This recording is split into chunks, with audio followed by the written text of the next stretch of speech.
नाशिकमध्ये मांजाने गळा कापल्याच्या घटना सातत्याने घडत आहे.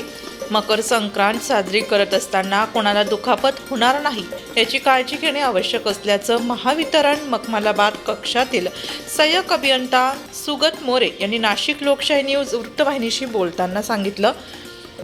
नमस्कार, सर्व वीज ग्राहकांना नवीन वर्षाच्या शुभेच्छा.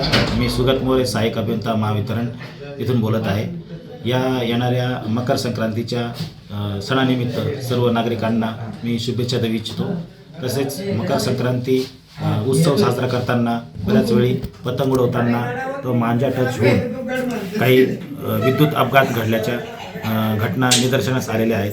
तरी सर्व बांधवांना मला हात जोडून नम्र विनंती आहे की पालकांनी विशेष करून आपला पाल्य जेव्हा पतंग उडवित असताना त्याच्याकडे विशेष करून लक्ष द्यावे. तो विजेच्या खांबाजवळ, ताराजवळ त्याचा पतंग पोचणार नाही किंवा तोही तिथपर्यंत जाऊ शकणार नाही. अशा प्रकारे काळजी घेऊन पतंग हे शक्यतोवर मोकळ्या जागेत उडवा, जिथे कुठल्याही प्रकारच्या तारा, पोल या असणार नाहीत.